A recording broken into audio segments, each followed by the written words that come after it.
Hi children, எல்லோரும் எப்படி இருக்கீங்க? நல்லா இருக்கீங்களா? இன்றைக்கி ஸ்ரீலலிதா கதை நேரம் பகுதிக்கு போகலாமா? நாம் சேனல் நேம் தான் ஸ்ரீலலிதா கதை நேரம். அதில் moral stories, devotional stories, maths game, general knowledge points இதெல்லாம் வந்துட்ருக்கோம். நம்ம அந்த அயோத்தியில் ராமர் கோவில் கும்பாபிஷேகத்தை ஒட்டி நம்ம ராமாயணமும் பார்த்துட்ருக்குறோம்.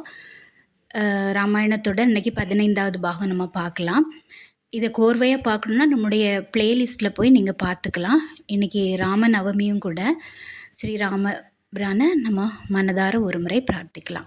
ஸ்ரீராம ராம ராமேதி ரமே ராமே மனோரமே சகசரநாம தத்துல்யம் ராமநாம வரானனே. ஸ்ரீராம் ஜெயராம் ஜெய் ஜெயராம். இன்றைக்கி 15வது பாகத்துக்கு போகலாம். அதாவது போன பதிவில் எதில் முடிச்சிருந்தோன்னா,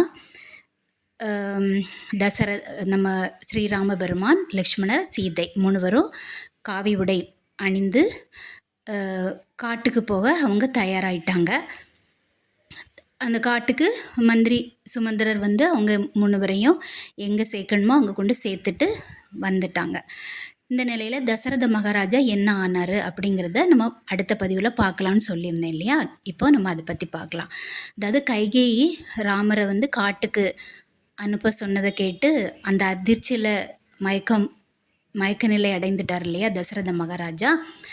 சில நாள் சிகிச்சைக்கு பிறகு அவர் வந்து நல்ல மயக்க நிலை தெளிந்து அவர் எழுந்துட்டார்.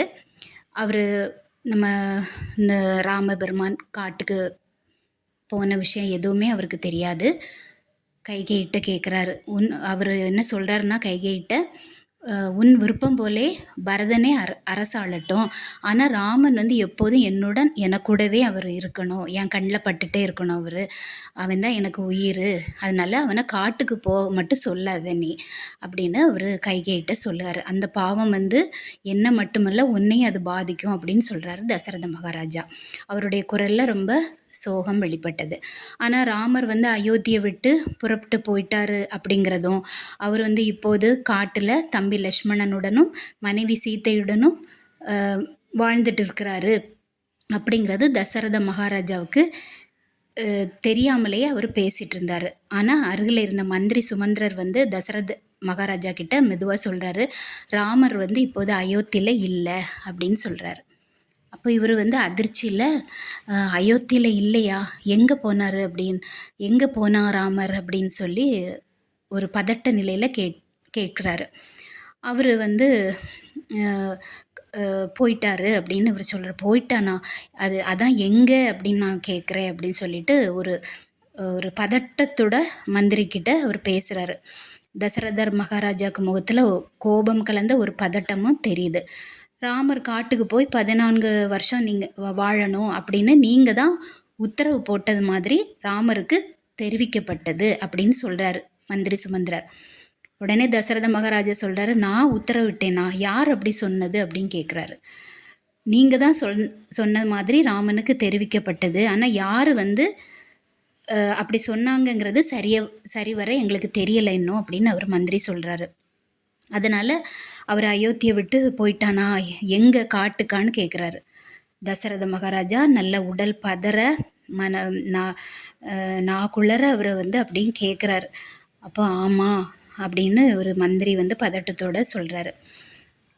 இதை பற்றி நான் லக்ஷ்மணர்கிட்ட நான் உடனே விசாரிக்கணும், கூப்பிட லக்ஷ்மணர் அப்படின்னு சொல்கிறாரு. அடுத்தபடியாக அவரும் அயோத்தியில் இல்லை அப்படிங்கிறாரு சுமந்திரர். எங்கே போனார் அவர் அப்படின்னு கேட்குறாரு. அவரும் ராமருடன் போயிட்டாரு, அண்ணா அண்ணியை தண்ணியை அனுப்ப முடியாதுன்னு சொல்லிட்டு அவரும் கூட போயிருக்கிறாரு அப்படின்னு சொல்கிறாரு. உடனே இவர் வந்து தசரத மகாராஜா ரொம்ப அதிர்ச்சியில், அப்படியா, ஐயோ, உடனே ஆள் அனுப்பி அவங்கள திருப்பி அழைத்து வர ஏற்பாடு செய்யுங்க அப்படின்னு சொல்கிறாரு. உடனே கைகேயி வந்து இடையில வந்து சொல்கிறா, அவங்கள வந்து திரும்பவும் அழைத்து வர நானே ஆள் அனுப்பினேன், ஆனால் அவங்க காட்டில் எங்கே இருக்காங்க, எந்த இடத்துல இருக்காங்கங்கிறதே தெரியலை அப்படின்னு சொல்லி ஒரு பொய்யான வருத்தத்தோட தசரத மகாராஜா கிட்ட கைகேயி சொல்கிறான்.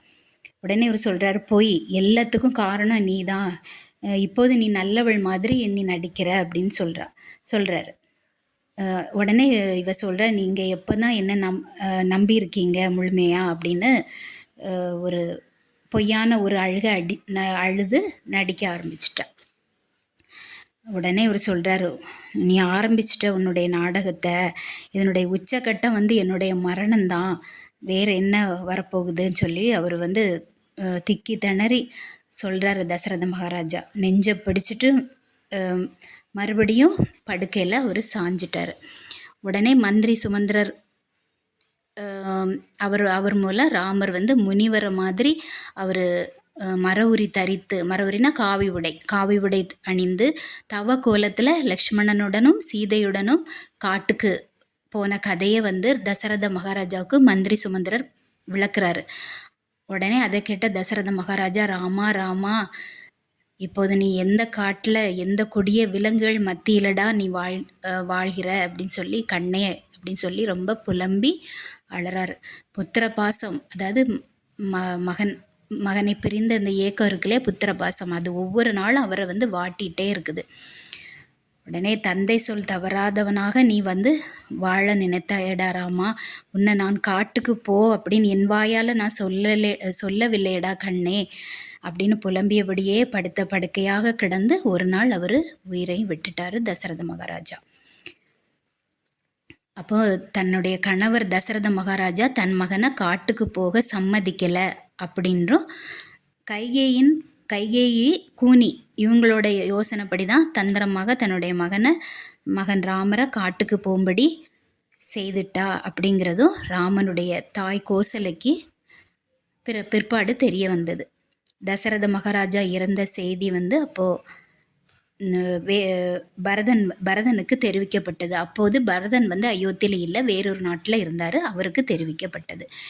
இனி மீதி கதைகளை அடுத்த பகுதியில் பார்க்கலாம். நம்முடைய சேனல் உங்களுக்கு பயனுள்ளதாக இருந்ததுன்னா லைக் பண்ணுங்கள், ஷேர் பண்ணுங்கள், சப்ஸ்கிரைப் பண்ணுங்கள். நன்றி, வணக்கம்.